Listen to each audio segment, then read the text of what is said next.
So, Jai Sachidanand and very good evening to everybody. Jai Sachidanand.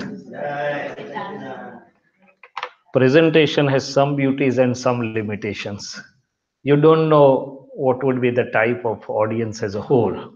So whether you want to put it as an advanced or you want to put it as a basic is always a question. Anyway, since we are all well versed with most of the things, you would enjoy few things. There I'll take little time and I'll hop over or jump over few things which you already know well.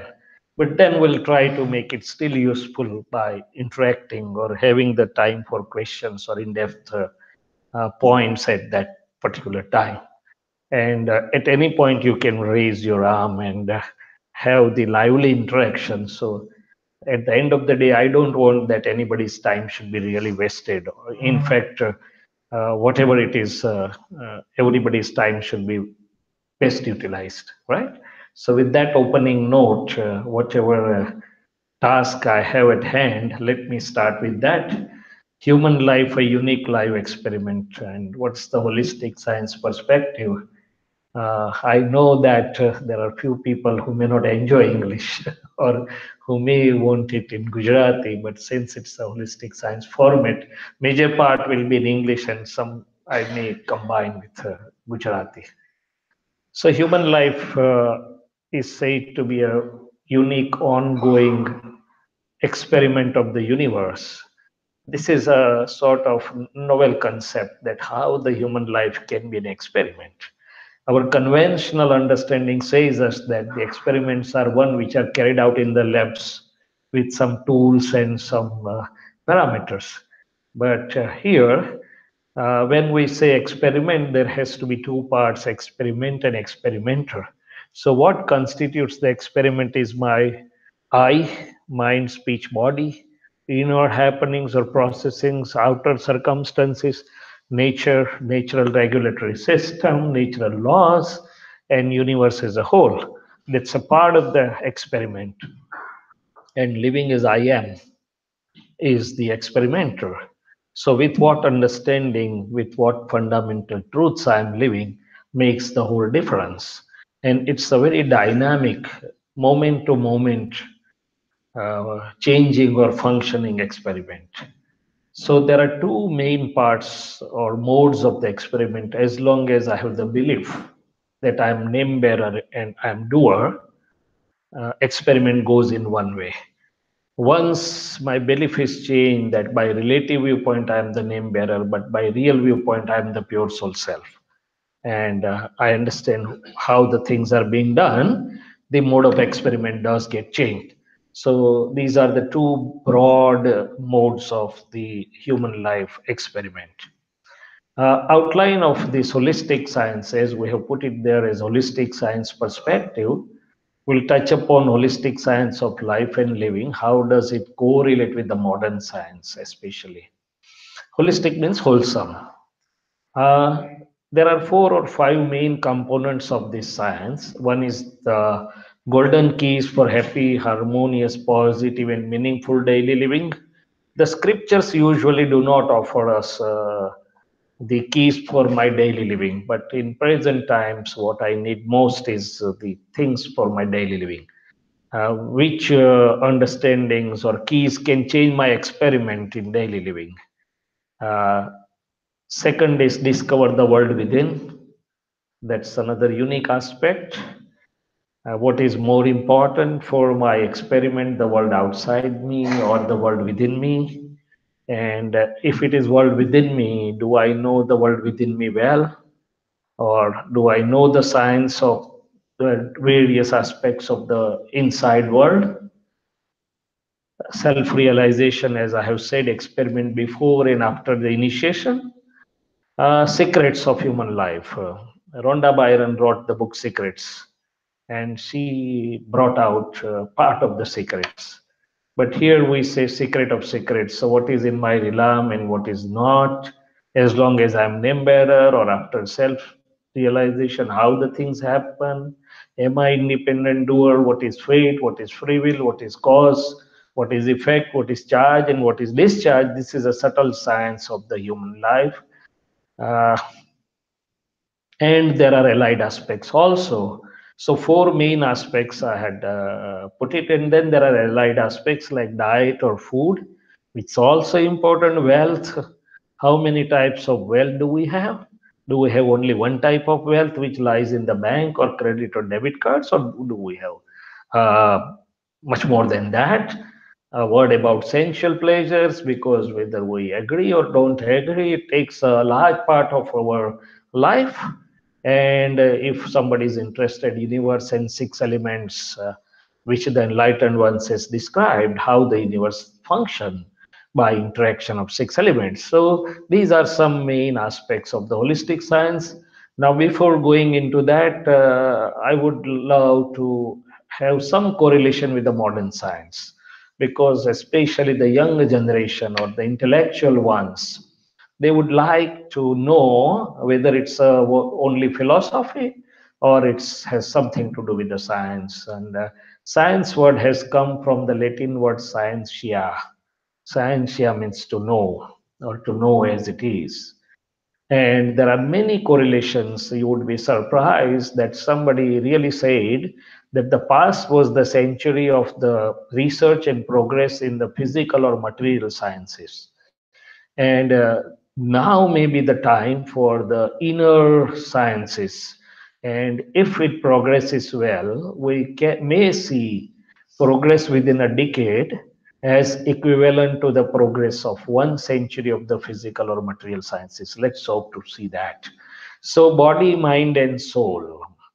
Even World Health Organization has, everybody knows now, accepted it that it is not only the physical health, it's not only the body, but mind, that is mental, social, and soul, that is spiritual health, which is considered as a holistic or a total health. Here is the picture, just a representation of how three are interconnected. It has been proven by so many scientists that there are positive and negative attitudes or feelings within us. All day in, day out, the negative attitudes or feelings or things can lead to dis-ease. Whatever this, and if you separate the word dis and ease, there is, if you put one space, whatever disturbs your easiness may result into disease. That's by Louis C. Hay. Whereas the positive attitudes may help to heal the disease. How does that function? We have the systems. This is a wiring from brain to the toe, and all the important parts are interconnected by this wiring. And then there is another important system known as the endocrinal system, which with very minute substances controls your body. This is the brain, and some people say Brahmarandra, pineal gland. But anyway, this has control over many things. But what is important is all our inputs day in, day out, positive or negative, work through these two systems. Mainly, suppose I have a stress, then it releases cortisol, adrenaline, and it suppresses my immune system also. It's proven that chronic stress can invite the diseases very early or very readily. So this is why we want to know and live. Now, if you say the Leshya word has come from the Vitrag or enlightened ones, whereas the present world is using the word aura body. They are having more or less similar. The Leshya has a deeper meaning. This is also. Now, these are the pictures taken by aura cameras, GDV Express or GDV compact cameras, and every living being, especially every human being, has a biomagnetic energy field, which can affect each other. Uh, there are people whom you may not know, but no sooner they enter your environment, you feel happy. There are people whom you don't interact or know, no sooner they are nearer you, you feel like running away. Why? Because everybody is a different biomagnetic energy fields, and these biomagnetic energy fields or aura body are affected differently when I'm angry, when I'm in a revenge mode, or as against when I'm a helping, loving, or forgiving mode. I'll just describe, please. Welcome, please. I'll just describe one incident which happened in front of my eyes last year at our Surat Holistic Science Research Center. We had a national seminar. And one lady from the Ladinu University who is working with her aura energy was there. There she had no sophisticated equipments, but still she could demonstrate to us. She took two copper rods in her hand, held it loosely, called the volunteer from the audience, and the stage was almost 30 feet wide. So asked the volunteer to stand at the other end and then said, you come near, and whenever your aura energy is being measured, the rods will get apart. So it was around 5 feet, let's say. Now she said, again, go back. Now say the mantra you like. So she said, I'm Jain. I'll say Naukar mantra. Okay, whatever it is. So gave her 2 minutes, 1 minute or 1.5 minutes. So she must have said it for two or three times. She said, now come back. And noticeably 10 or 12 feet the roads got apart. So within a minute or minute and a half, there was a difference in aura energy by saying mantras. So that is how, if we can demonstrate to the present generation, if I say the mantras have energy, the young generation may not believe me. Okay, these people say whatever they like. But no, that's why, what, how, and when. But if I can demonstrate it, I don't think they have any doubt. And then they will work. So there are so many scientists and people who are really working on such things. To what extent and how can we correlate the metaphysical events? Physical we know, but metaphysical, sukshma energy body. So this is where this is helping. And if you see, the enlightened ones or the wiser ones have a very powerful aura. No sooner you come to their field, you feel happy, you feel light, you feel enlightened. So that's their state of being. And this enlightened ones, is Lord Mahavir described six leshyas, or six different states of aura around the people. Krishna, Kapot, and Nil, they are in the ignorant state of being. That means on a darker side. The people involved in much of the violent activities will have a darker aura around them, and the lesser the violence or the better the understanding, you migrate. And once you are self-realized, you come to these three. Most of the self-realized are here, gnanis are here, and absolute ones are here. So just to know how our inner state of being, including everything, thoughts, beliefs, state of being, affects or gets reflected into the aura energy. So some further modern science correlations. This is a cell scientist, Bruce Lipton, and this is the book Biology of Beliefs. You can go and read these books. I have read it, and the essence of his research over 25 years. He's a cell scientist, cloning expert. The essence is our beliefs affect all the cells and everything. Change your belief, and you can change your life. So ultimately, he comes to the beliefs for the cells as well as genetics. And initially, we used to believe that genes may not be changeable. Now, the new branch has come, epigenetics, which believe that genes can be influenced by inner and outer environment, including the beliefs. Okay. Now, this is another scientist, Andrew Newberg. He is somewhere in the New Jersey or New York, New Jersey area.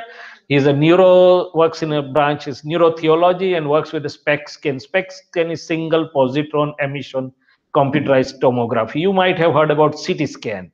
This is a SPECT scan, higher version of that, single positron emitron computerized tomography. These are some pictures of that, before prayer, after prayer, before meditation, after meditation.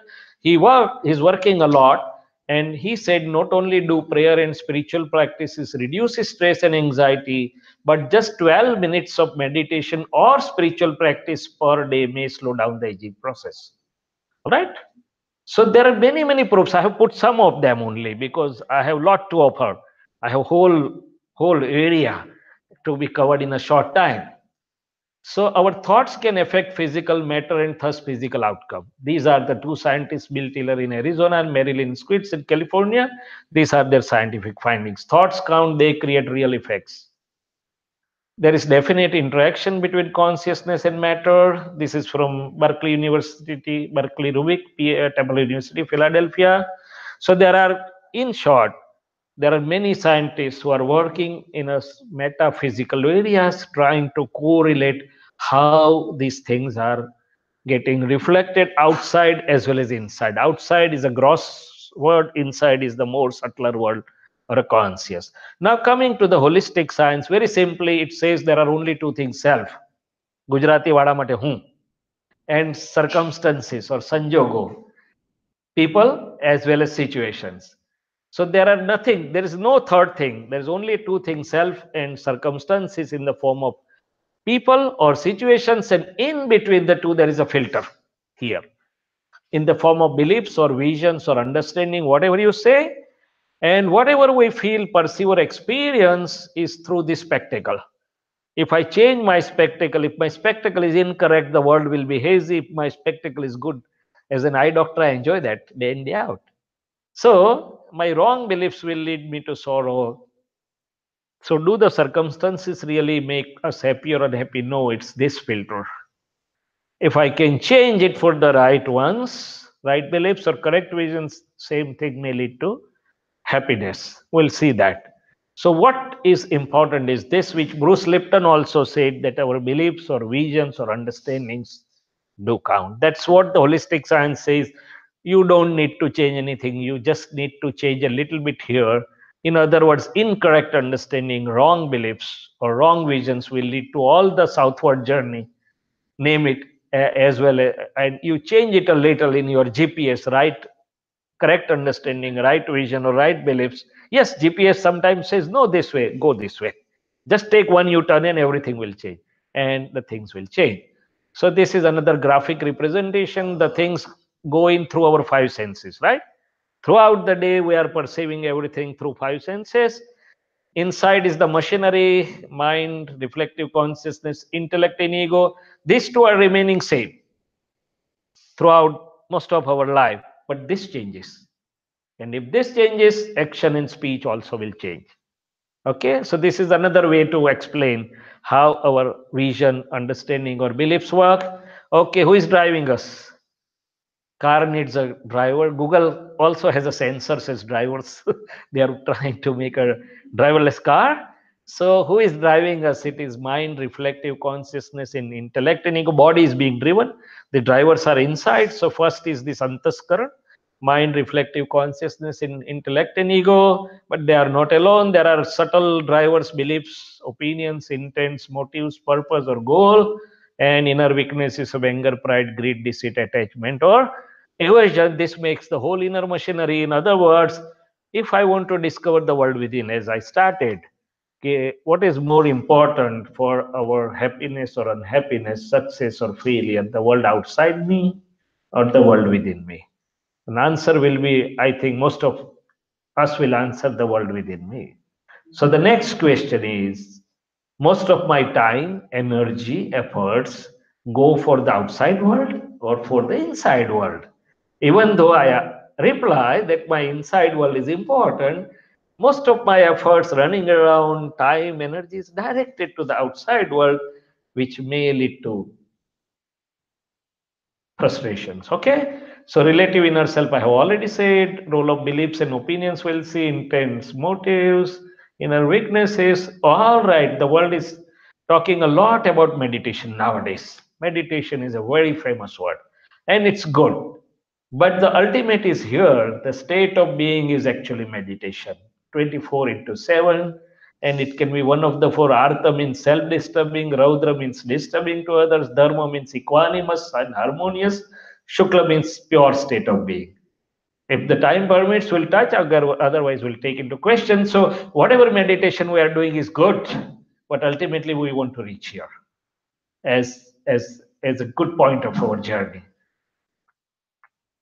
I and my, two simple words, has a profound influence inside and outside. My word can be a word for a PhD thesis. My, an effect of my or mine. Okay? Causes for karmic bonds and interaction between conscious and matter, these are all occur in the subtle parts of my inner self. Why I have put it all here? Because everything is occurring in the subtle aspects of my inner self, and ultimately who I am, or awareness of the pure self. All right. So now coming to some simple understandings or vision, do we need a living with good in some aspects only, or do we want living as a holistic one? Holistic means wholesome. Most of us have attended only few aspects of our life and living, not the all aspects. Either I may have a good IQ, but I may not be having a good EQ or SQ. EQ is emotional intelligence or emotional quotient. SQ is the spiritual one. Some people are very intelligent, but they get upset so soon, or they may not be emotionally stable. Not to criticize anybody really, but Einstein had a very high IQ. But if we go by his autograph, biography, his family life was not good, whatever may be the reason. We don't want that. Outer living means interconnected living with people as well as my inner living, whether the two are having a good balance. Sorry for the English part. So good. I'm not talking in Gujarati, so they are walking away. Anyway, yeah, I have to accept that, but yeah, I'll continue that because it's being recorded.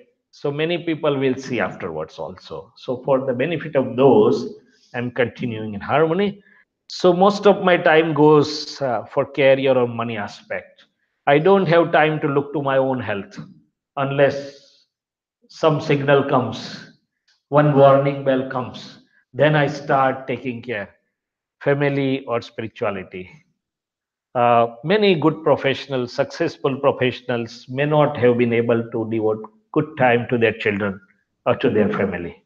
I was in Australia, uh, good satsangi in the age of between 35 to 40, working more than 12 to 14 hours a day. And he had decided I'll work very hard for 10 years. And he had said his wife that you enjoy this, had a good house, bought a good house and two children, and you enjoy yourself. I'm working for you 12 to 14 hours. Well, wife should be very happy, right? But still, she sort of lightly complained to me that though he's doing everything for us, he doesn't have a time to sit with us. So everything is really required. One of my cardiologist friend, and again a very nice person, very good, kind-hearted father, and he felt that I have offered everything to my daughter, best possible what I can do. Uh, Despite his busy professional practice, he's still practicing as cardiologist in Baroda. Somehow, after marriage, her daughter, his daughter, sorry, wrote a 6 page letter to this loving father that on so many occasions, Dad, I missed you. So he was into tears when he was sharing with me. So all aspects are important, not only individual, but familial, social, national, global. Everything needs to be looked at. So just running fast over some holistic visions, because most of you know the visions. Now we are coming to the part where we can correct our understandings. And if you go through the modern world, there are many courses like Psych K course by Robs Williams. They are trying to find out how the beliefs can be changed, how the understanding can be changed. And this holistic science easily changes our understandings or beliefs without undergoing very lengthy or hard courses. The people I come across many people, and there are many designed courses which tries to take them to various schedules so that their beliefs can be changed. Some people say there is a wiring in the brain, and how can you change the wiring? There are many concepts. So holistic science simply very easily can change you. So says that if you want to become happy, open the happiness shop. You have a happiness shop, you will never be in shortage. So this you all know, so I'm jumping over that.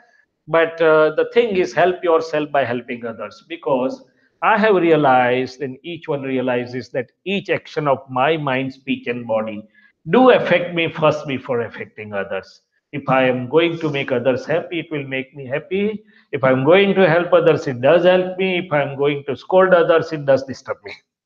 So just to know, so world is me only, or world is my own echo or my own projection. And initially, I had learned only half part of it, that if I say Vijay Bhai, you are a good person, mostly Vijay Bhai will also reciprocate, Dr. Saab, you are also very good. But there are some people who may not reciprocate, and then I stop saying them, you are good. This happens, it's a human nature. But when I realized that even if it doesn't, before even it goes out, and even if there is reciprocation or no reciprocation, there is inner echo. Even before I say you are a good person, my face is smiling. Even if before I say you are not good, my face is frowned, or I will not like to take a selfie. So I should be aware of the inner echoes. Why I was not knowing this? Because everybody in the world, every universities and everybody taught me to look outside at different aspects, but this taught me to look inside also, how each action, and this is the first lesson I learned from holistic science. Do look outside, but it simultaneously look inside. That is known as inner awareness, how each action of mind, speech, and body do affect me. So some is so pictures teach you a lot. Yes, joyless. Pictures teach us a lot. You may not remember what I talk, but you will definitely remember some of these things, that we definitely don't want these situations. Sometimes we don't speak, but we walk, turn the face from each other and sit in our own rooms. That's the situation in the family, very common. So, but with each clash, I lose my happiness and harmony. So, why the clashes occur? Because everybody believes I'm correct. So, if once I decide, it shows me the way that everyone is correct by his or her own viewpoint. Fine, harmony is the important thing. Nowadays, the question is not the resources, but the problem is harmony. We have more than required resources throughout our lifetime. We cannot eat the food we are having it out. We cannot wear the clothes we are having in our wardrobes. They're more than required. But harmony is the issue. So the holistic science says master the art of adjusting everywhere. And one who can master this art will not only be happy and harmonious in this world, but will sail to liberation. But the question is how to adjust when the personalities are different. So go to garden and learn from that. The garden has all different varieties. Yes, all different fruits, all different flowers, and each plant or a tree, though is a different, will have unique fruit or a flower. So if I look with this, every human being in my home, at my workplace, in a society, in an NGO, in a locality, maybe like a different plant or a tree, means having different personality, but having some positivity, ability, or skill. So I can easily adjust if I have the vision like this. And adjustment is internal, like sugar in milk. Sugar never asks what milk and from where have you got it. It just gets in and makes it sweet. So if I know this, I will be able to make the situations lighter, happier, sweeter wherever I go. And a good teamwork or a leadership also is one who knows and uses the positive abilities or skills of each one and do not complain about shortcomings. Here, the daughter in law and son in law do not stay with us, so it's not a question. But still, our heart says that she doesn't know or he doesn't know this or that. But find out what one knows rather than trying to see what one doesn't know. Home or heaven on earth, uh, no more comments, but win your own home world need not be conquered, whether you are living together or whether you are living separate, but it still try to win the hearts of each one, husband and wife, how they should live as the best friendships. Two I are separate, and in this world, they are remaining more and more independent. That's okay. But as long as they are loving, caring, sharing, and friendly with each other, it's a win win situation. Our Aryan Sanskar teaches us that. But if one eye tries to win over the other, the show may start. And serving parents and guru may lead to great worldly happiness, interconnected living.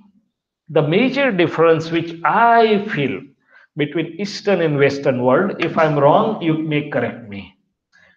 They believe more in solitary livings, maybe two people, husband, wife, but then their shell is narrow. Rest of the people maybe little outside, they may have friends, but little outside circles. Whereas the Eastern people believe more in interconnected living. But what's the principle? Mahavir told Prasparanu Graho Jivanam. The enlightened ones tell you very short sentences, but this has a very enlightening fundamental truths which are true for all the three times past, present, and future. Meaning, thereby, the living beings will not only live well, but they will progress and flourish and become happy by obliging each other. You cannot be happy in a solitary cells. So we believe in universe as our family, but a simple concept of love, where have you experienced the love? Okay, we are at the last phase of life, but let me still ask you, where do we experience love, or where have we experienced true love in our life?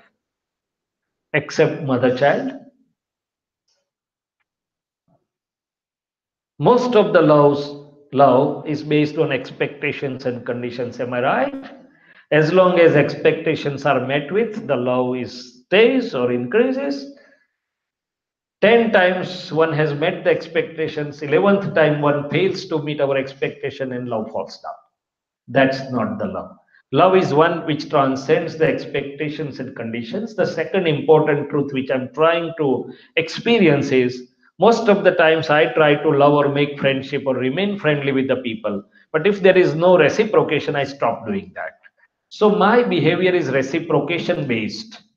But the enlightened ones found the truth that whether you love or don't love me, whether you love or hate me, if I love you, my heart will always remain full. So that is why I love each individual, or I feel that I am in everyone, or everyone is in me. So little change of understanding, little change of vision, and my experiment will yield me totally different results. This human life is such a thing that if the understandings are incorrect, it will make me suffer like a hell or an animal.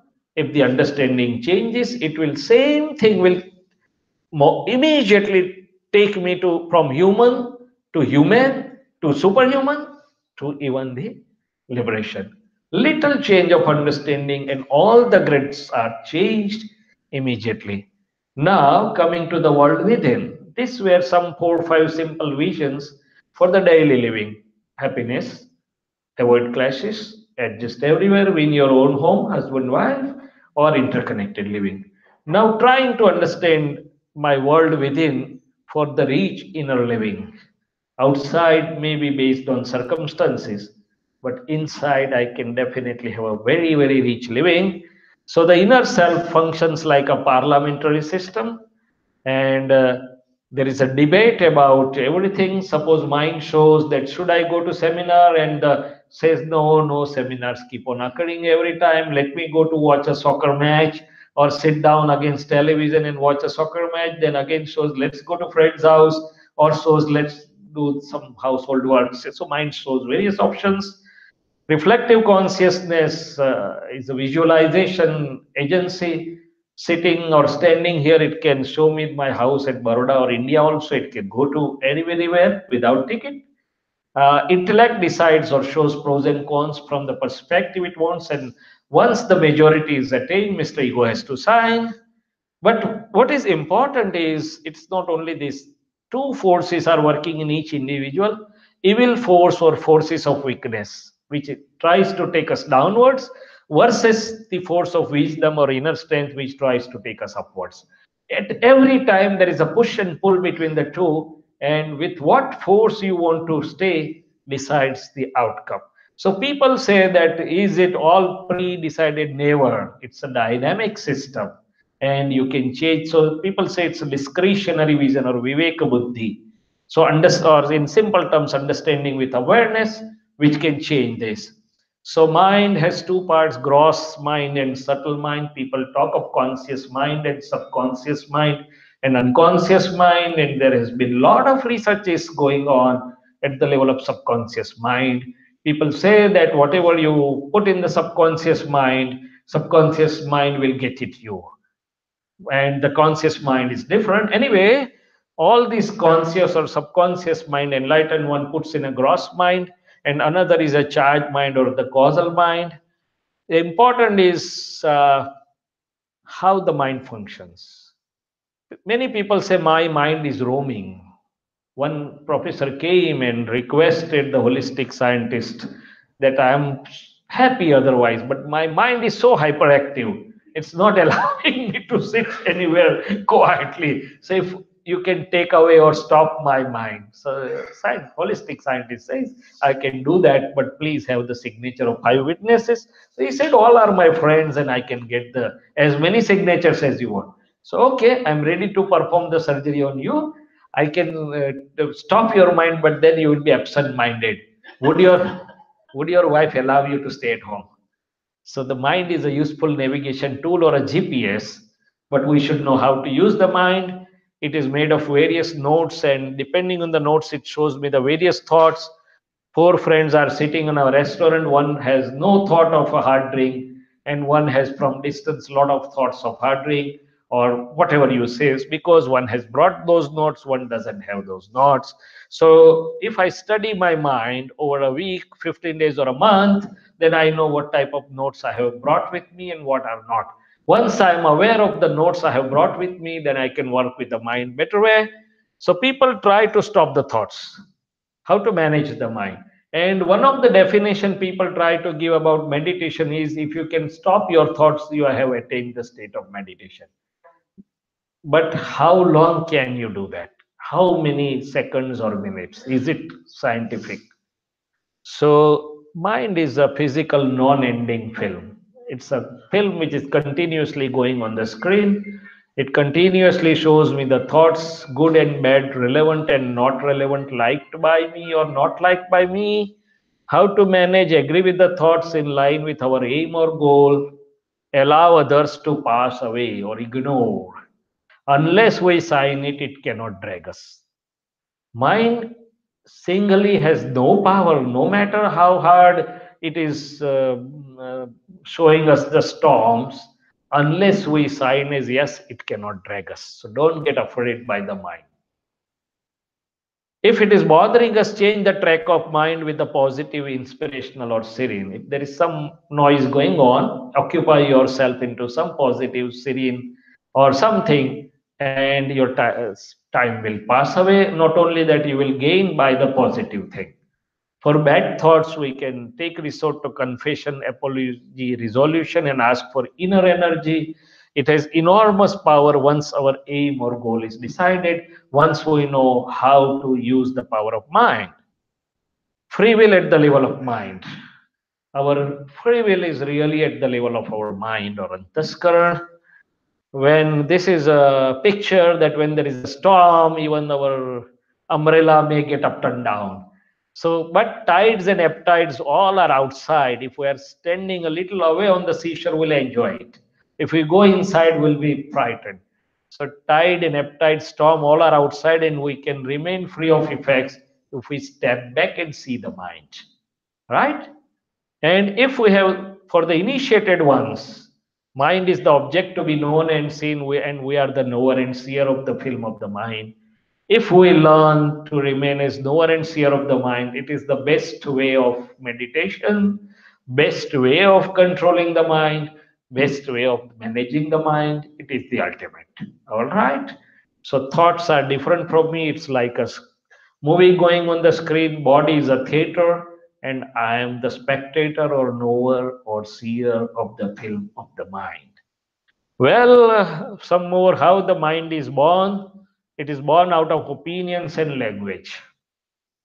Opinion is the father of mind, and language is the mother of mind. So, if you want to change your mind for good, or if you want to control, one wants to control the mind, one should be aware of the opinions, or one should get rid of the opinions to resolve the mind, especially the negative ones. Or, and the last word, causal or charged mind, is created by projections or my bhav, which we'll discuss later on. Reflective consciousness is the most important part. In Gujarati, we say is a chit or chitta vrittiya. Most of the scriptures have described only mind. But when they are describing mind, everything is included in mind. But some scriptures, including some parts of Ved or Vedanta, have described all the four components of this thing, and Gnani or enlightened one also have described all the four components. So it is through this reflective consciousness or chit, which is nothing but knowing and seeing together. And it is not the mind which is roaming, it is this part which is roaming within and without. As I said, it can go to India, it can go anywhere, it can go to restaurant, it can go here if it is paining. So this is one which takes and shows us pictures, and this is one which is experiencing happiness and unhappiness. Not the mind. It is the chit which is tasting happiness and unhappiness, and it is always in search of happiness. So if I want to control or contain my chit, this is the important fundamental. People say be there. If my chit is there in whatever task I am performing, it is known as the best meditation. But if my chit or I am not there in the task performing, I am not in a good state. So from this simple truth, people develop the courses of mindful living, which is nothing but trying to teach you be there in whatever activities you are doing. How many of us are really eating in presence of chit or reflective consciousness? Almost never. So please change it from today. Because if I'm eating in absence of my reflective consciousness, not only I'm losing the enjoyment and benefit of the food, but I'm inviting diseases. Reading or doing any works, the chit has so much of power that if I can focus my chit on anything more than 10 minutes, and if possible 48 minutes or 50 minutes the maximum, the thing has to come to me. But unfortunately, we don't have this much of focusing power nowadays. The telepathy or the distant messaging services all operate through this chit. Reiki also operates through this chit. Chit carries the subtle energy along with that. So now, impure reflective consciousness and pure reflective consciousness. So long as I'm name bearer Shailesh, my reflective consciousness is impure, meaning thereby trying to find happiness through all relative or external objects. It gets happiness from one thing for some time, gets bored and wants moves to the another aspect, gets bored after a while, moves to the third aspect, so it is wandering. It doesn't remain stable. And it's not experiencing the inner fulfillment or a bliss. Once I know my pure self or true self as I am the Shuddhatma or pure state of being, it is a pure knowing and seeing or reflective consciousness becomes pure. If you, those of you who are loving yoga, do you know what are the main purposes of yoga? Whatever right now we are doing is good, but that is good at one aspect or one and a half aspect of body and part of a mind. But yoga has 8 components and 3 important purposes. One, chitta vritti nirodha. I want to control or contain my wandering reflective consciousness, which is wandering at so many places, try to bring them back within me. Second is samatvam yogam. If I can remain equanimous, balanced, or harmonious in various situations or phases of or experiences of life. Third is to join. Join with what? Join with my pure self, true self, or Shuddhatma state. Are we achieving the aims or purposes through yoga, what we are doing? How can I restrict my wandering reflective consciousness or bring it within? Nowadays, it is very, very difficult. No sooner I try to sit for meditation and I think that my chit should be here, it starts running away. No sooner I sit for puja, I want that my chit should not run away. And before I really it starts running away, and I get frustrated what to do with that. Anyway, simple trick and secret and is a child is having a chocolate in his hand. You try to tempt the child, I'll give you a better one, give me. Will he give me? Give you? But if you show him Kit Kat, then he will leave the chocolate and grab the Kit Kat because he knows that this is having superior taste.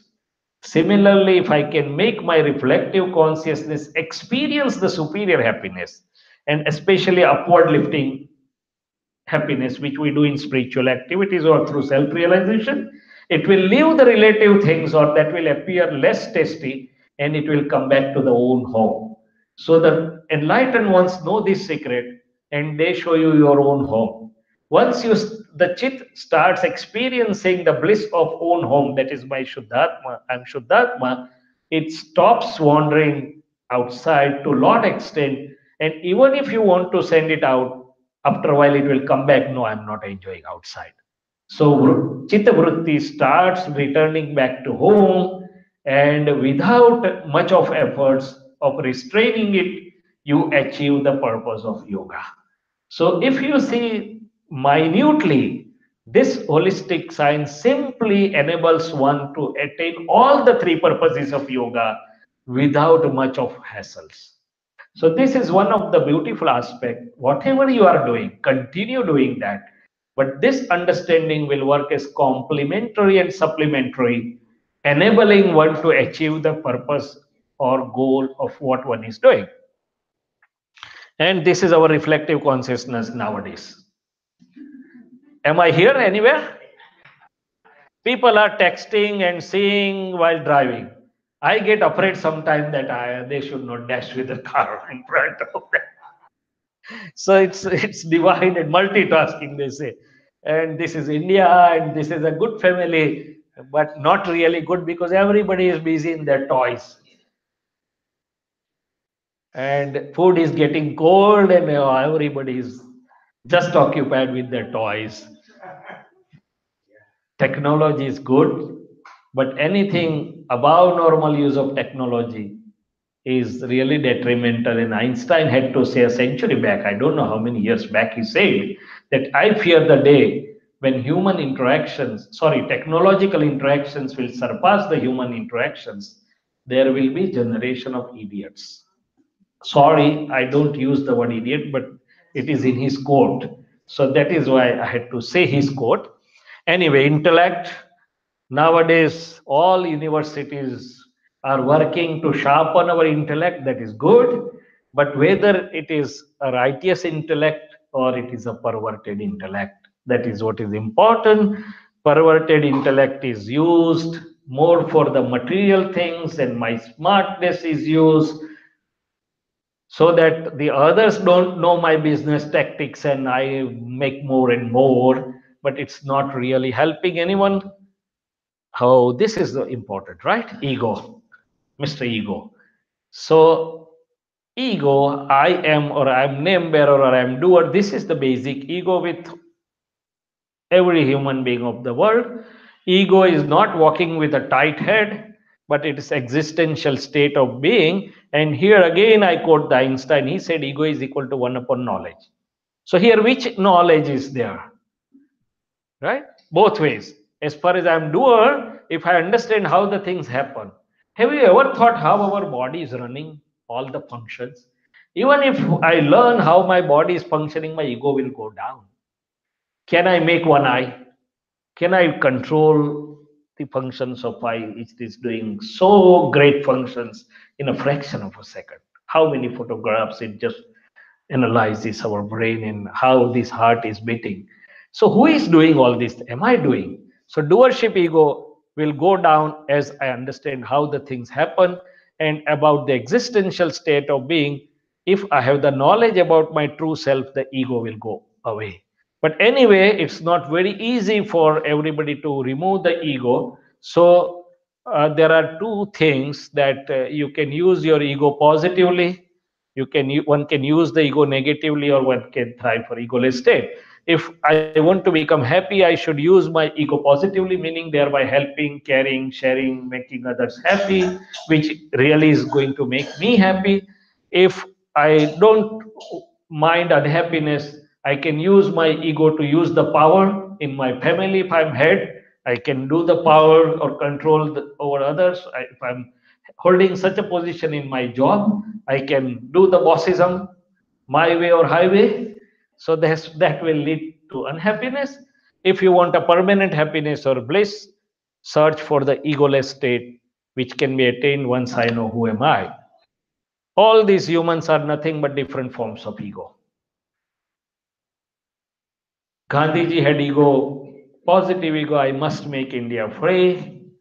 Nelson Mandela also used his ego very positively and powerfully. So, ego can be used positively, it can be used negatively. All these are nothing but different forms of ego. And another thing, none can be happy by hurting anyone's ego. So, only two things happen, either ego is boosted or it is hurt. If you want to get well and become happy and get good work done from others, boost everyone's ego without any personal motives. Praise somebody, show the gratitude, and he will be heartily yours. But we are very powerful and smart in hurting one's ego by criticizing, condemning, which is not making the things good. Beliefs and psychological effects. Beliefs we have already talked what importance it holds. They are basic and pivotal in life. Everything is based as per my beliefs. This is Mukesh Ambani's house in Mumbai, and this is Warren Buffett's house. Both are equally rich, but they have different beliefs, right? So similarly, our beliefs are different for each walk of life, ought to be, ought not to be, good, bad, which is giving us effects.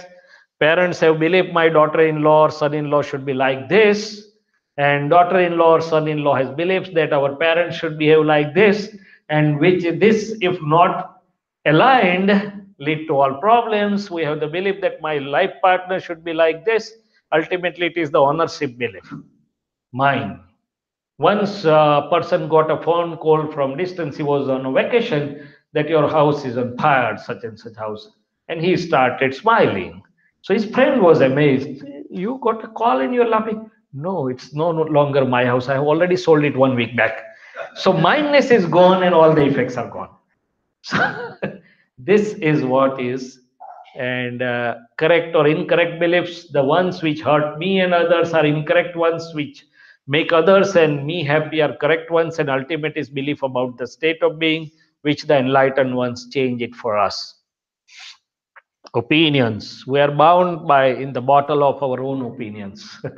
This just shows it very well that nobody else is bound. I'm self bound by my opinions, especially the negative ones. So I should look within whether my behavior is influenced or driven by opinions. Am I behaving with Prabhubai driven through my opinions? Am I behaving with Vijay Bhai which is influenced by my opinions? Then I should be careful. It first affects us or it is our own binding. A very important aspect, art and science of communication. Is any university teaching this part? Should be there. Art and science of communication. Journalism, I know the people are teaching, but communication? There are public speaking classes where you can go and speak in the public, but this art in word is the world. Word is the world. Add one L, so your words can make or break your world. Draupadi only spoke two words, blind na blind, andhada na andhada. And the whole Mahabharata was created out of those two words. If words are taken care of, everything worthwhile is taken care of. Whatever is spoken for others really affect us first, so speak carefully. If I say you are a good person, it first affects me positively. If I say you are a bad person, it also has a negative impact first on me. When I say you are not understanding, it does hit me also, but I am not aware. So choose your words carefully and if preferably, if possible, speak positively. Don't speak that you are not understanding. Say that, can we understand in a bit? Let's try to understand in a more positive way. So put it positively rather than putting it negatively. The quality of our speech should be non-hurting, not harsh but soft and sober. If we want to go into more detail, it should have four qualities. It should be beneficial to others.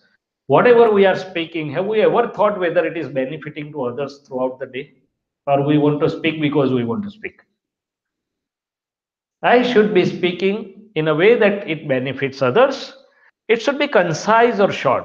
We go on repeating the same thing, and our youngsters tell us, Dad and Mom, you said it once, you said it twice, and still we keep on doing the same story being repeated. It should be loving. Other person should love your way of saying, and it should be truthful. How the speech is being formed? It is formed out of code words. There are inner codes of beliefs from which it gets translated into shorthand in speech. What are the codes? Some people say, I must tell upfront. Many people say, I don't get care. I tell the truth on face. Some people say, I must be strict. Some people say, I'm right, then speech would be, I'm right. Why should I care for others? Some people say, no, I want to be soft and sober. So these basic codes are important. Another important thing is what is intent of your speech. Do you want to speak because you want to prove yourself right? Because you want to prove yourself better than others? Or because you want to convey something where the others will be really benefited or become happy? So these are the two things which really decides the quality of our speech. One is the codes and another is the intent. People say I'm not able to change my speech because they don't know where the correction has to be made in the software. Our mind, speech, and body is the hardware. Our beliefs, understanding, and relative inner self machinery is like a software. And by change of understanding, you can change the software and you can lead to the changes in the mind, speech, and body. I and my, as I said, my mind, my speech, my body, this part you know well. So I'm not going to deal with in details, but even the Shankaracharya said that I'm not mind, I'm not body, I'm not feelings, I'm not karma, Satchidananda Swarupoham. Same thing Gnani Purush said, same thing Mahavir said, the words are different. The level or degree of experimentation may be different, but the truth is same. So once my vision changes, everything changes. So there are two pillars of my wrong beliefs. One about the state of being, who am I, and the other is who is the doer or how the things happen. All right, science. Again, I love the science everywhere. So there are questions. In Gita, Krishna said that none of there are two parts, Prakriti and Purush. He said, Arjun, if you can get out of the three basic qualities of Prakriti, you can be on a true plane. But how to get out of the three qualities of Prakriti, Sattvic, Rajasic, and Tamasic? As long as I'm name bearer Shailesh, at the most I can make Sattvic or Tamasic or Rajasic into Sattvic. But I cannot get out of the Prakriti. Only when I know that I'm the pure soul self, a knower and seer of the Prakriti, then I will get out of the Prakriti. So there are two elements. One is the pure soul as one element of the science. The matter is also an element. Element has to have its own existential state of being, its own innate properties and its own function. Here the two have come near or together and as a mixture, not as a compound. The third extra special properties have come up wherein all living beings are generated by the nearness of the two elements, including human beings. And I'm doer, I'm name bearer, anger, pride, deceit, or attachment are neither the innate properties of this, neither the innate property of this. It is the extra special properties. The Shastra says, Vyatireka gun or vibhav, which has being generated by the nearness of the two. The holistic scientist knows how to get separated. And that is how they show you the experiment. Okay. So pure self has infinite properties, mainly knowing, seeing, and bliss. None of the properties of Prakriti are there in pure self, and none of the properties of pure self are there in the Prakriti. Another diagrammatic representation. This is the Dravya means existential matter. With each element, the Chetan has formless and shapeless, but Chetan material with the innate properties or attributes. The matter also has the existential matter, which is a form, shape, smell, taste, etc. The existential matter or the innate properties do not change for any element. They remain same throughout all the life journeys. Only the phases change. And it is the interaction of these phases and change of the phases all universe is all about. So what is in my realm? There are one or two more slides, so I'll just finish and then we'll have question answer. This is the fourth part, secret of secrets. I have not detailed it because I didn't know what would be the audience and what would be the time available.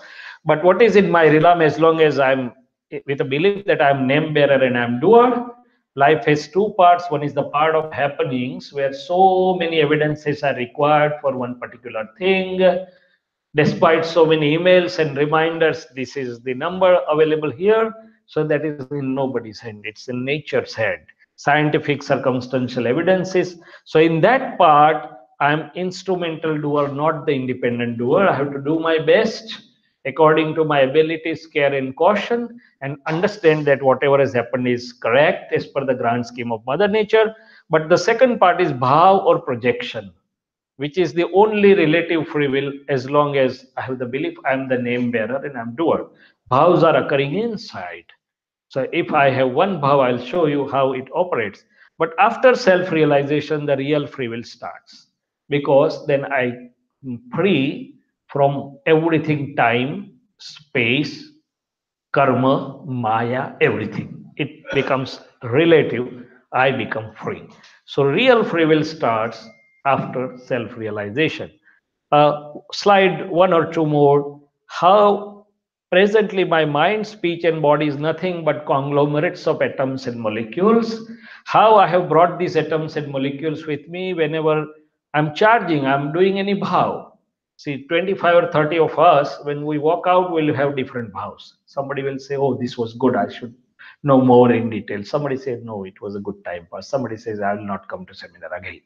So similarly, in each event, we generate positive or negative bhava bhav. The way we sign it draws the atoms or molecules from outside. Outside, there are pure atoms or molecules. In the presence of pure soul, when I signs the bhav, electromagnetism occurs. The atoms and molecules are drawn in, they are stored, and makes a causal body or karana sharir. They are stored on the areas of Atma like our small portable hard drive, which 3 terabyte, 4 terabytes. This is n number of terabytes. And power charged in presence of pure self has to be discharged by the natural system. So how the natural regulatory system works? It works like a computerized, land computerized system. These are all individual computerized computers where I'm generating the bhav. It is correlated with a global system like all land here, and discharge or result is done by the natural regulatory system at appropriate time through all other scientific circumstantial evidences. For example, I have done a vow like becoming a doctor. I never knew which will be my college, who will be my professors, who will be my friends, who will be my future patients, who will be my future staff. I never went on searching for anybody, but with one bhav, consistent and constant bhav, nature brought everything along with, right? Sorry. A humorous example, most of us have done a bhav or inner decision or projection either of having a wife or a husband, right? And we had put some code words. This side had put the code words, she should be beautiful. No, no, no, it is okay, but she should be having good qualities. No, no, no, it's okay, but my father-in-law should be rich. So I can have an easy life, or this side has some codes. Now those codes have gone to nature. Nature says, wait, the time is not ripe. At appropriate time, we'll give you the result. And when the result comes, it comes as a scientific circumstantial evidences package. So only husband or wife cannot be given. Father-in-law, mother-in-law, brother-in-law, sister-in-law, everything has to come along whether you like or don't like. Well, I have asked only for one thing. So nature says, yes, you have asked for one thing, but for giving that one thing, we have to give all associated scientific circumstantial evidences. Am I right? So this is how the system works. So be aware while you are creating inside, you are your own creator, your own sustainer, but the disposal is done by the natural system. So this is what, in nutshell, I have tried to run through the holistic inner science parts, how it is holistic science, how is it correlated with the modern science, some simple visions of changing my software of understanding or beliefs for my daily happy, harmonious human living. The people charge thousands of dollars for running courses. maybe HRD, human resource development courses, or sometimes other courses. People pay thousands of dollars to attend those courses. And probably, unless you pay the fees, you don't really put the significance to it. Unfortunately, it is true for human mind. Oh, I have paid $1,000. I must do whatever has been told to me. But this, without any evident fee, is giving much more. Then we discussed the world within. We discussed about my true self or self realization, and we discussed about some secrets of human life. I will hold on over here for questions. Questions can be anything out of these four, or it can be anything, as I said, about diet, about wealth, about universe, or about six elements, whatever the time permits. We'll go through that. I hope, though you know everything, it could have been a good revision with some novel insights or some novel correlations. If it is there, I would feel that I have been able to do some justice. Thank you very much. Jai Shri Krishna. So we are open for questions, whatever time we have. And I have many aspects of presentation, but anyway, for the time being, we'll limit it here. Okay, I have everything about diet, I have everything about my day and everything. Anyway,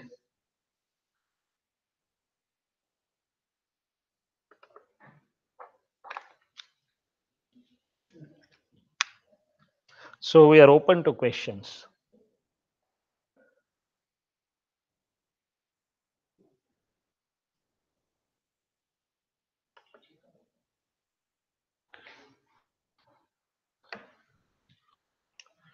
No questions. So either it has gone over the head or everything is understood. I don't know which one of that it is true.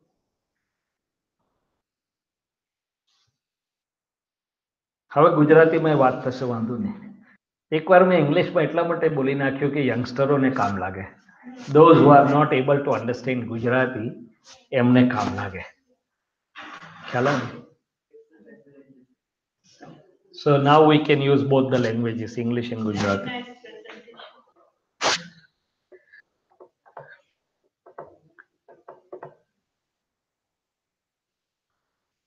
Thank you.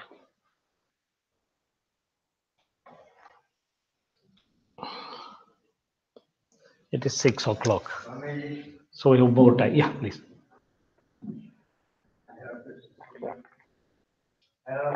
Please.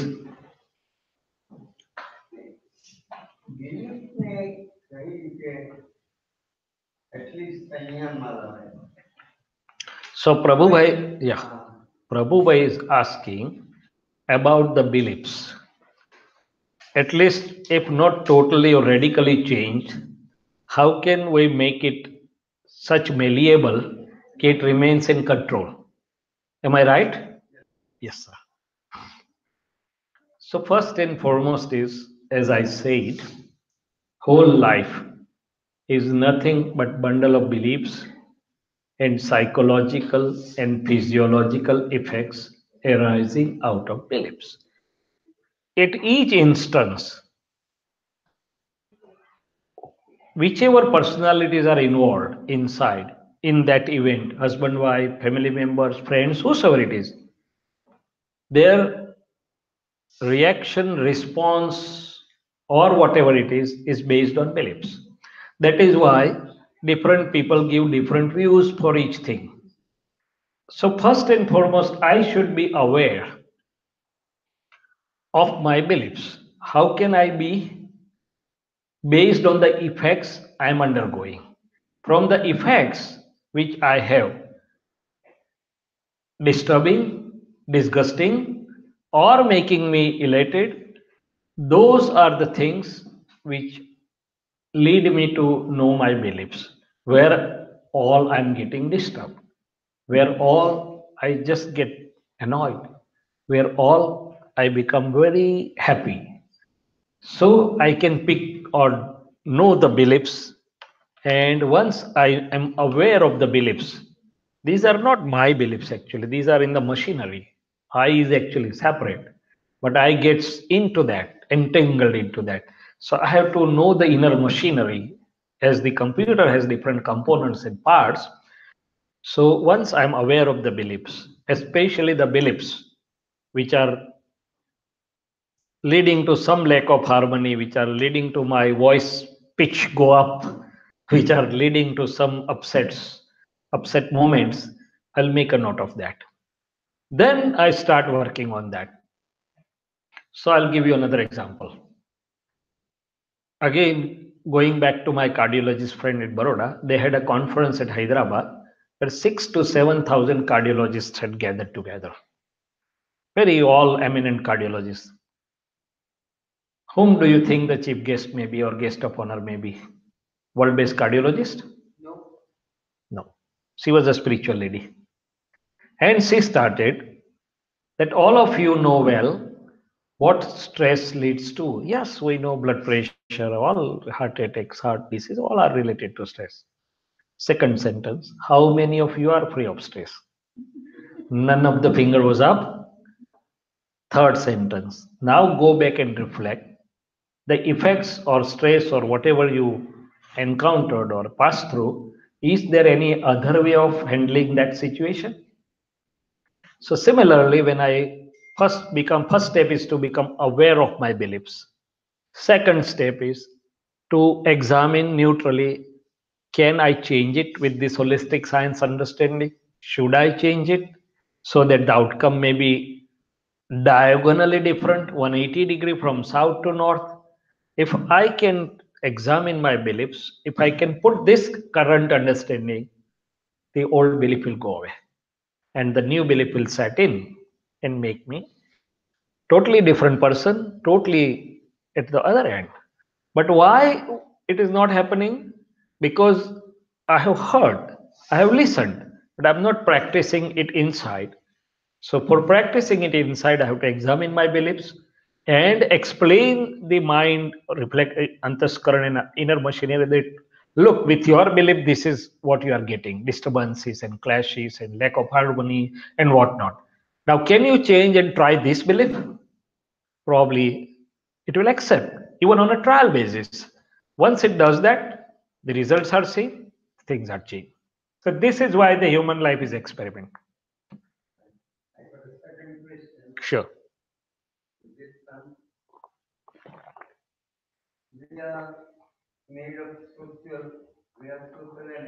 Yeah.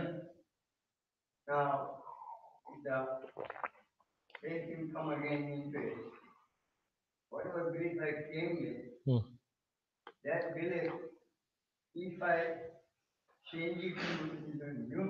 Hmm.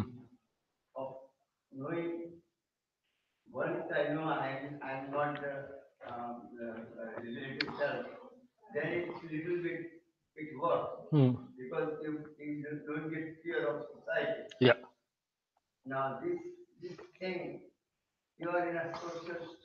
Hmm.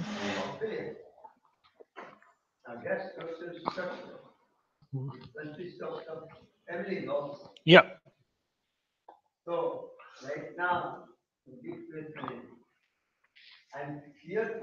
Yeah.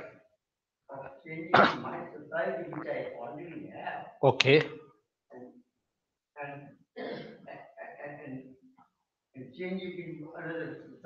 Hmm. Hmm. Yeah, understood. I understood. Yeah.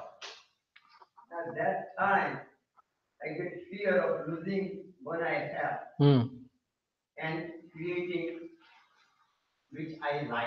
Hmm. I understood. Hmm. Yeah.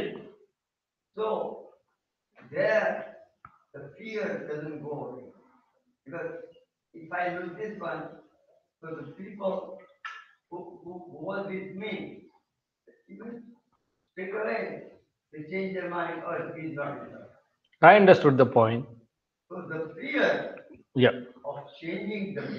Hmm. Okay. Yes. Okay.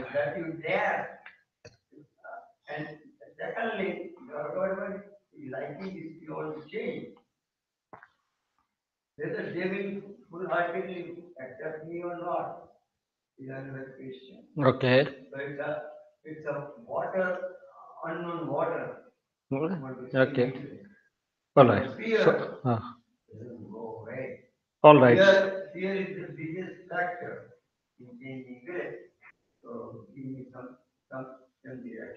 Okay, so the question put forward is, since we are social animals living in some social structure, even though we understand that it needs to be changed, there is a fear that if I change my beliefs, I may lose the group or the social structure I'm into. They may feel that I'm not one of them.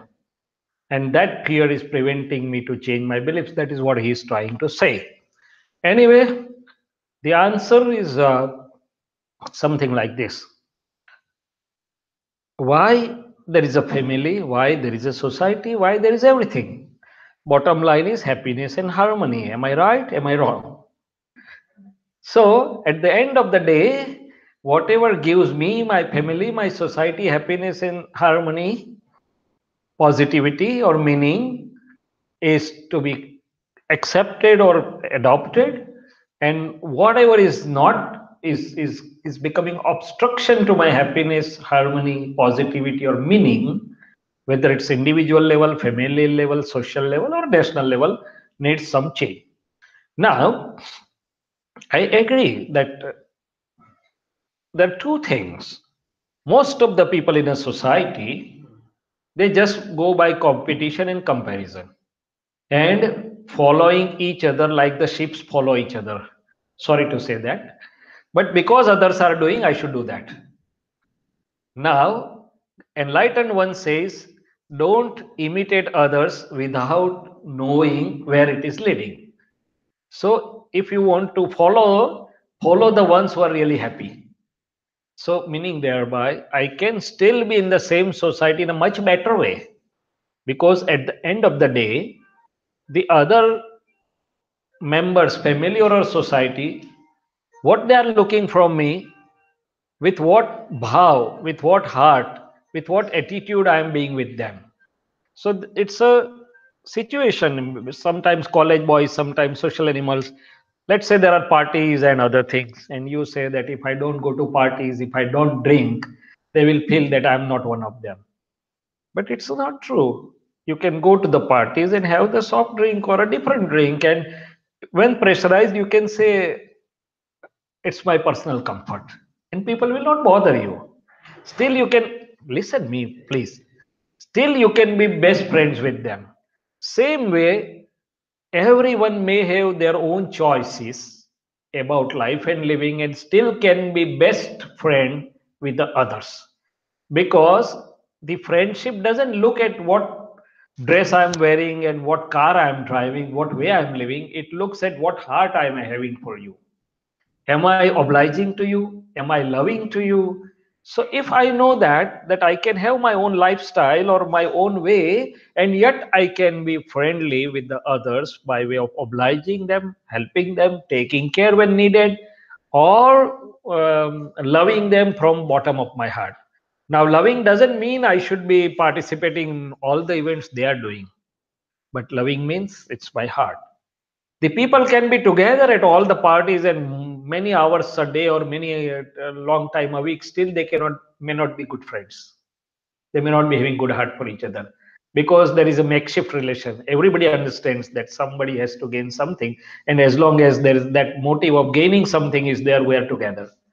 So if we can shift our relation above the motive of getting something material, ઘાટ જેને કહેવામાં આવે છે, ઘાટ વગરની મૈત્રી ભાવવાળી ને પ્રેમ ભાવવાળી રિલેશનમાં જઈએ ને, અરે society નહીં સાહેબ, the whole world will be yours. You can have the whole world as your family or a society, and the enlightened ones have proven that. So it is, fear is born out of incorrect understanding, misconceptions or incorrect beliefs or wrong beliefs. Once I migrate to the correct ones and try and test them, more and more I'll be tempted to go towards that. So the pointer of the world is southward, the pointer of the enlightened one is northward, but each vision or understanding of that will give us a more fruitful, more rewarding, more loving world. So that is why we use the another word, New vision and new world. The world is seeking new vision to make a new world, inside first and then outside. Am I correct? So there is no, and are you fearing the society or are you fearing of your own self? Tell me. I'm pointing at society, but I'm fearful with me only because I'm not on a correct grounds. So if my inner fears is gone, the outer fears doesn't stand.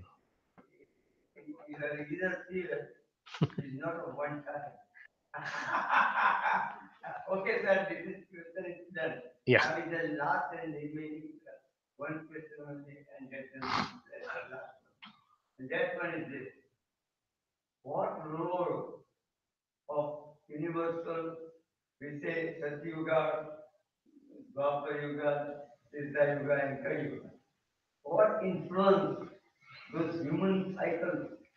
Okay.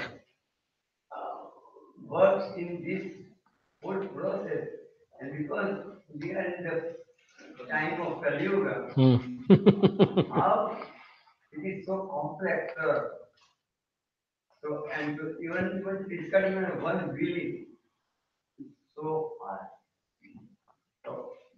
All right. So yeah, yeah. He's talking of different parts of time cycle. Satyuga, Dwapar Yuga, Treta Yuga, or Kali Yuga. So two things. Each time has different characteristics. Satyug, Dwapar, or Treta had harmony of mind, speech, and body. What I think, I was speaking. What I speak, I was behaving.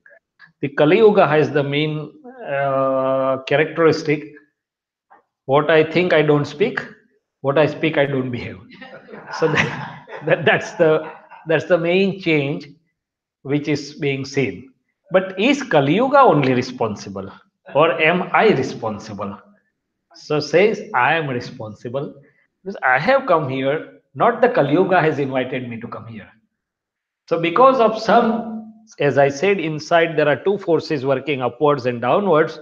Because I went with the downward forces, from good times I came here. Because I spoiled my inner state of being, I came here. Now, how to improve or get free of that? Again, it's possible to a large extent. Outside, the circumstantial happenings will be influenced by Kali Yuga. But my inner world, as I said, I can change my visions, beliefs, or understandings. And inside, I can change my world, which to large extent may lead to the change in outside. Because I'm not connected or concerned with the whole world. I'm connected or concerned with the world which is touching me. So sometimes there are wonderful discussions about ecology, ECOLOGY. Many scholarly people around the world are discussing ecology. Am I right? But primarily, I also used to understand that my ecology is outside carbon dioxide and these greens and rivers and mountains, and which are some greenery is here. Good enough, not bad.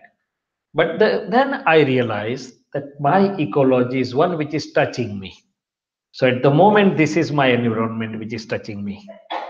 And more important than that, it is my inner world which is touching me. So my inner world is my first ecology, ecology. Right? Then the world which I am moving or connected or which is affecting me is my second ecology. And this ecology ecology is equal to echology ecology, because it's my own echo, my own projection. Whatever I have echoed or projected, it creates my inner world and the world outside.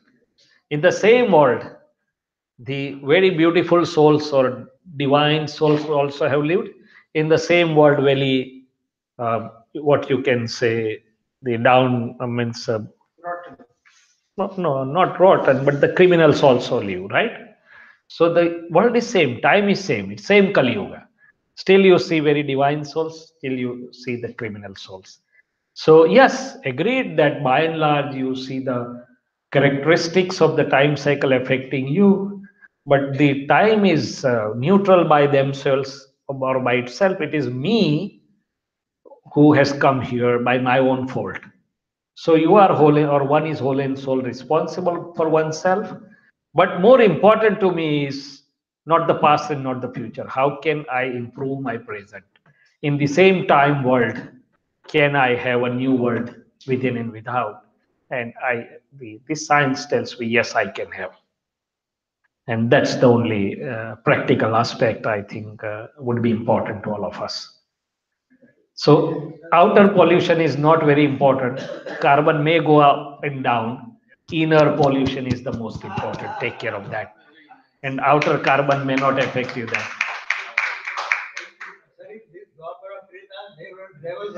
Sorry. Yes, there were devils. Yes, I agree. But the devils at that time, they were having the harmony of mind, speech, and body. They were saying on the seventh day I'll come and rob you, and they were coming and robbing. So devils also were believing in some ethics or principles. There were. So no time was free of devils, but there was preponderance of good people, or the good values were being respected.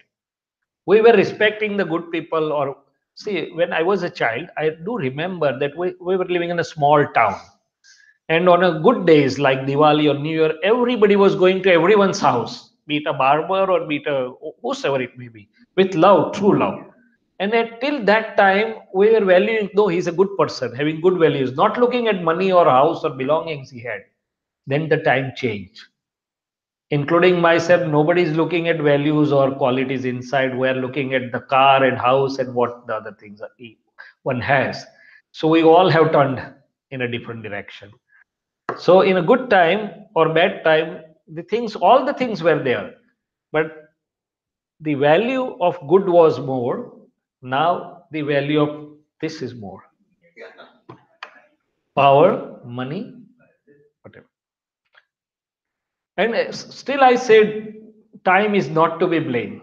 From other perspective, there is no good time like this time as Kali Yuga. Because liberation and path of liberation was too difficult in good times. It is too simple in present times. The inventions, the science has progressed is too much in this time. It was not, say, in a good time we were walking through legs and all mud and dust, and then there were cartwheels and bullock carts. This time we have so much facilities. So in certain respect, this is so wonderful a time. But if I can make best use of it, nobody outside. That is why I asked whether the world outside is more important, world within me is more important. It's not the Kali Yuga or whatever it is. How I make use of it is most important. Kali Yuga can be such a blessing thing, right? It can be a very big blessing in disguise if I can make the correct use of that. So time itself is not important, but yes, still it has its characteristics. Some people thought that this is the start of the Dwapar Yuga. Is there any logic in that? Many, I don't know exactly, but there, see, many enlightened souls or the evolved souls have said that in this challenging or turmoil types which we are passing through, there should be some time interval which will be a good time in between. Some 100 years may come as a good time. I'm waiting for that. Outside, inside, I'm experiencing it to a great extent. Yeah, please. So moksha is possible now in a much easier way. Yeah, yeah, of course.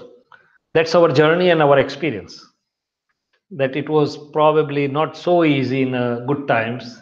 It appears to be much easier in the present times, provided you had that desire, hearty desire, and you happen to uh, be fortunate to meet someone who can give you the correct vision.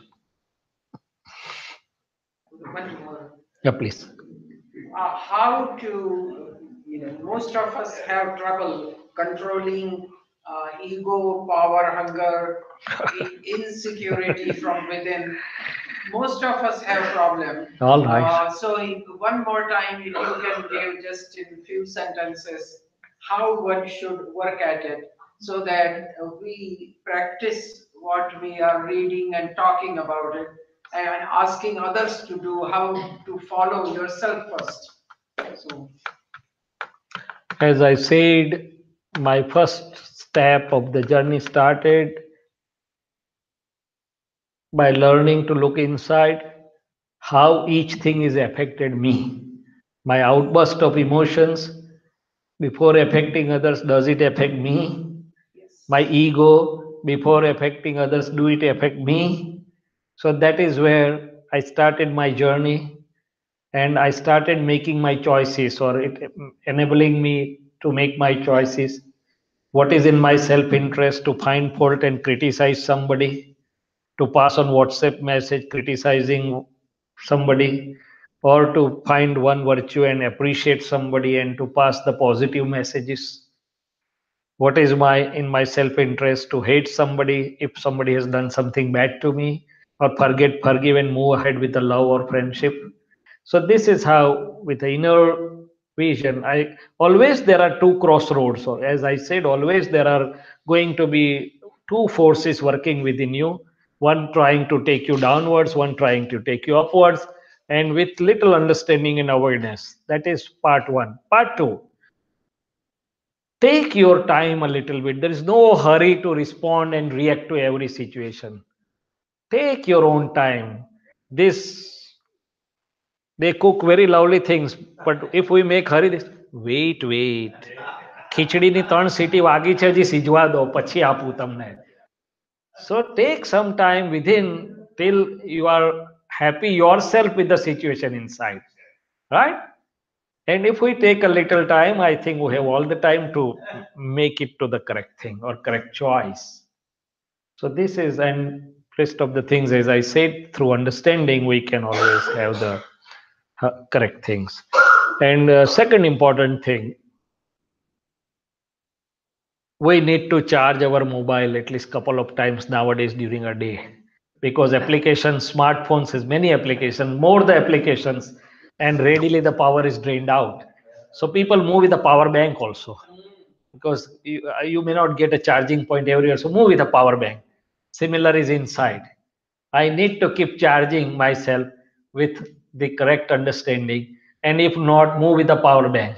So immediately you can resort to some reading, some listening, something which works as a power bank for keeping your correct side always charged.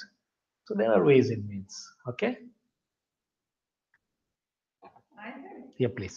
another question. Yeah, please. The word Om, Yeah. whenever we do any kind of chanting, we Yeah. start with Om. Yeah. Our chanting, Om Namo Arihantana, Ji. it's not started with Om at all or nowhere. All Tell right. me why it is like that when Om is considered to All be right. a Good question. pulsation of cosmic. Good question. Okay. Yeah, Om Namo Vitraka is, many people say Om Namo Vitraka, that's fine. Now, let me put it other way. Om speaking is has good effects, but what is the true meaning of Om? Om has 5 letters: A, O, and Ma. First A stands for Arihant, Namo Arihantanam. Second A stands for Adehi Siddha, Namo Siddhanam. Third A stands for Acharya, Namo Ayaryanam. Fourth U stands for Upadhyay, Namo Uvajjayanam. Fifth Ma stands for Muni or Sadhu, Namo Loe Savasavanam. So these 5 bowings in concise form itself makes Om. So there we are saying each one separately or individually. Om we are saying is one. So there is no, everybody speaks or sings Om. Om Rim Sarvagnya Dada Sharanam Gachami, everybody sing. But in the Namo 5 bowings, there is a detail which is concisely known. Okay? Beautiful. So now some people they always say, That's fine. It has some beneficial effect. See, when you say Om, whatever I understand, if you speak for 5 minutes to 20 minutes, whatever word, Om or Ram or Dada, make yourself seated in a fresh air quietly, and take one, whatever word, Om, Ram, Dada. You see that over a period of time, it becomes slower, more rhythmic, making the breath slower and rhythmic. With the breath, mind is connected. So our mind also becomes little more stable and energetic. And there is some beneficial deeper effects. So it forms a sort of meditation, which recharges us at the level of mind and to some extent. But when the meaning is also understood, it makes a greater sense, right? So these are whole different things working at different levels, and better the understanding, more fuller is the result, or more holistic or wholesome is the result. I would put it that way. Each activity has its result, but the understanding with which the activity is performed, it has more profound effect, right? So the language what is used, or what language is that? It's not Sanskrit. It's Namo Orientanam. Any some of our Yeah, Sanskrit, our teaching here. yeah, For instance, Sabapam, Panasano, yeah, Pudgal. yeah. What That language? that language is, I would probably it is Ardhamathi, which was the language at the time of 2600 years or some time back, because this has been retained as sort of original as it came from the enlightened ones, because they are said to be the Sanatan ones, so the eternal ones. I agree with you. And Pudgal is also a scriptural or a technical word. It is made of two things, Puran and Galan, getting filling and emptying. So this matter, which is a rupa, rasa, sparsha, gandha, and swad, it has the basic nature of getting filled in and getting emptied out. We eat and we take it out. We put the money in bank and we take it out. The karma gets in and gets out, disposed. So everything is subject to filling and emptying, filling and emptying. That is why the word is used, Pudgal or Puran and Galan, right? But we can definitely bring it to the current world language, at least by way of understanding. So what comes the meaning of Panasano? Panasanu means સર્વ પાપ પણાસણું, સર્વ પાપ કા નાશ કરનાર है, સર્વ પાપનો નાશ કરનાર છે. પાપ means impurities. સર્વ પાપ પણાસણું, સર્વ પાપનો નાશ કરનાર છે. So some basic things which are supposed to be eternal, we have not, people have not changed. Otherwise, many things are made very simple.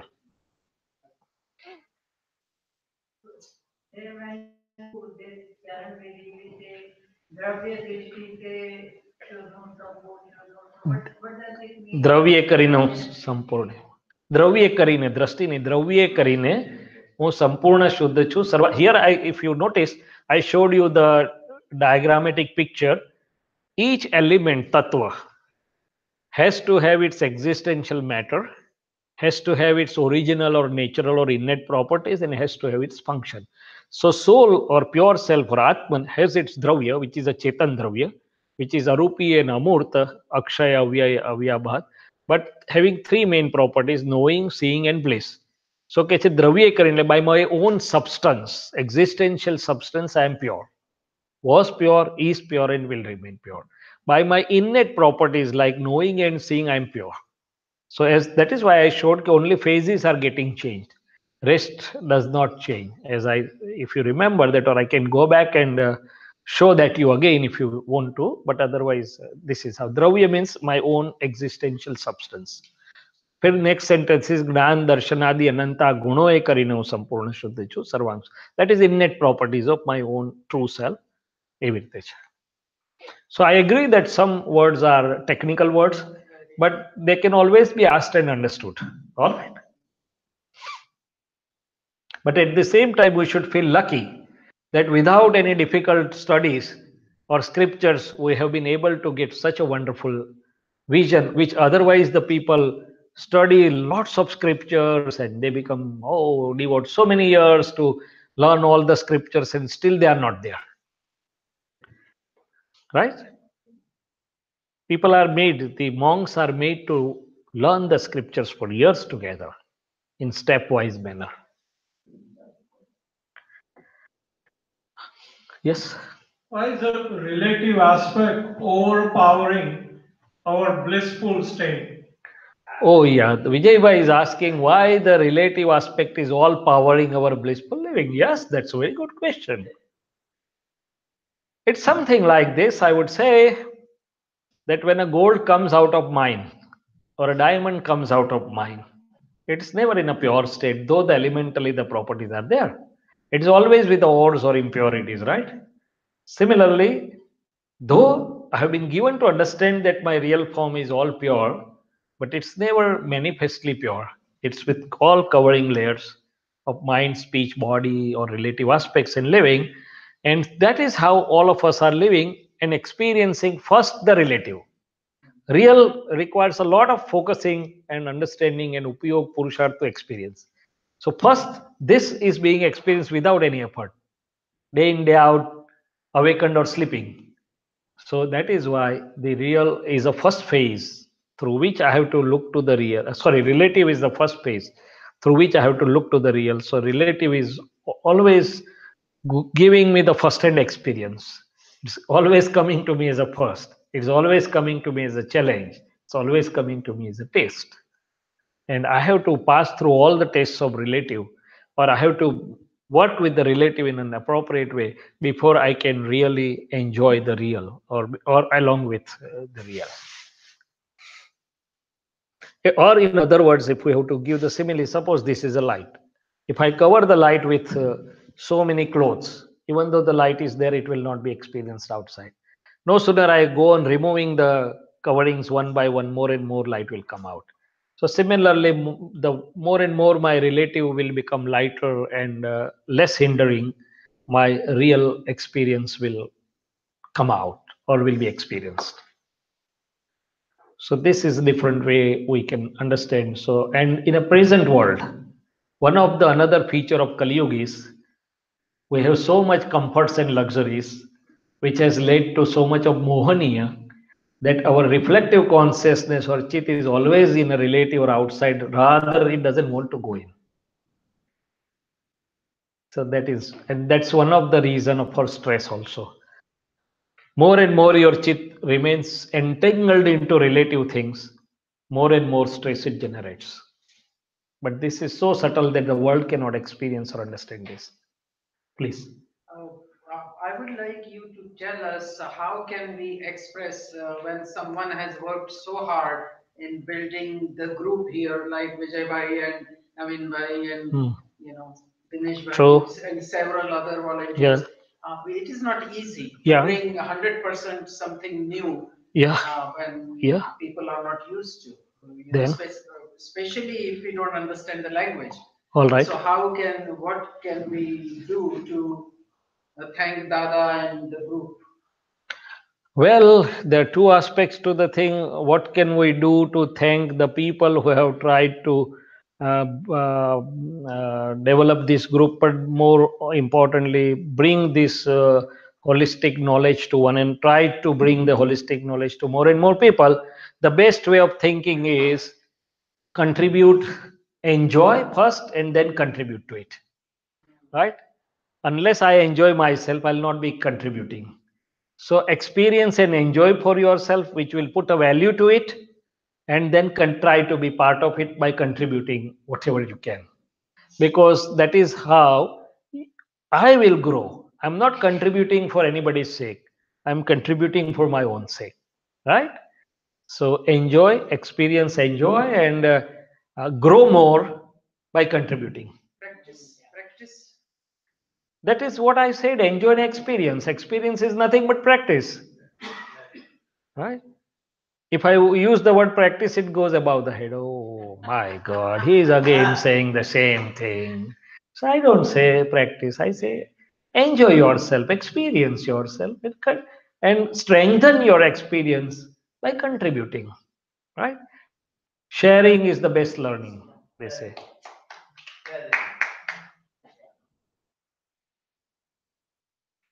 That what's keeping me going despite all odds. Yeah, please. My question is very basic and simpler question. Ha. Kind of simple questions. Atma, the knower and seer. Who is Karta? Karta कौन है? Okay, good question.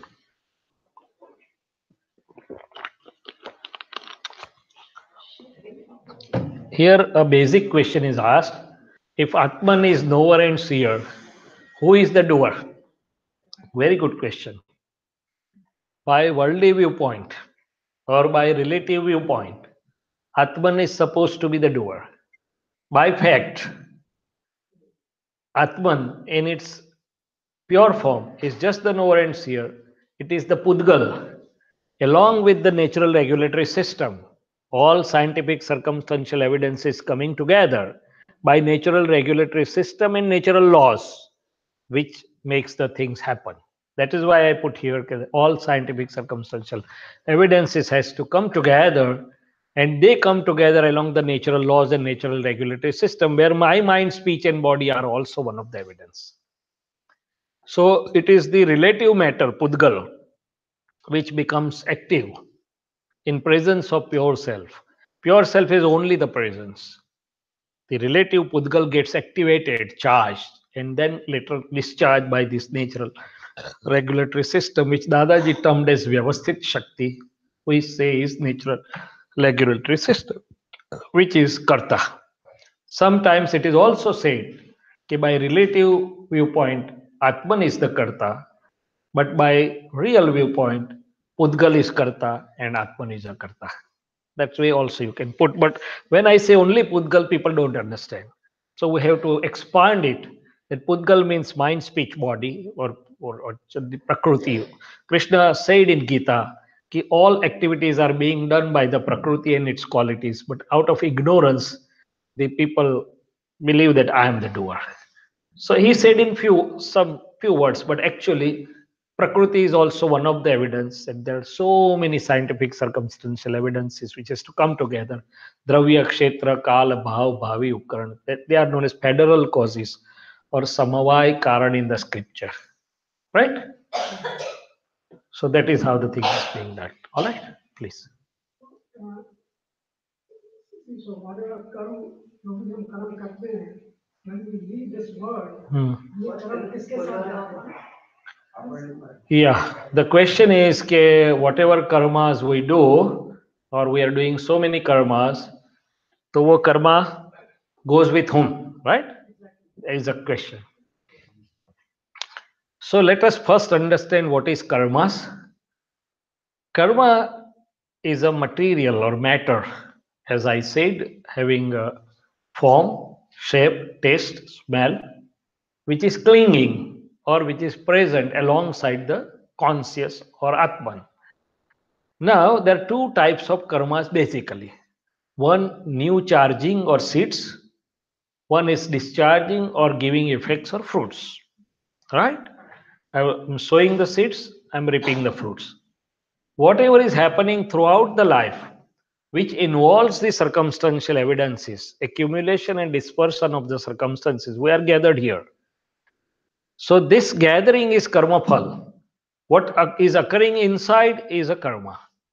So, happenings throughout life involving circumstances, accumulation and dispersion of the circumstances is a karma phal, which is going, which is giving effect, and atoms and molecules are going away.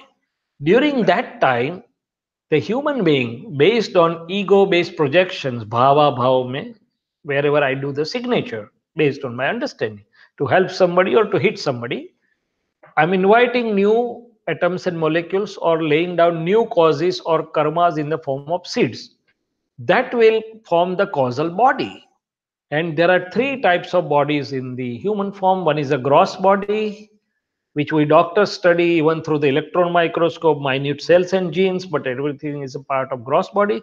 Another is the subtle or electrical body, aura body, energy body, whatever you say. Third is the causal body. Now, first two bodies are being studied and known by the available scientific tools, but the causal body is not amenable to the present scientific tools.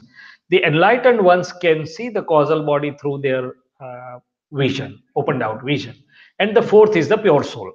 The pure soul has only its presence, it's not being consumed, it's not being actively, but its presence is required.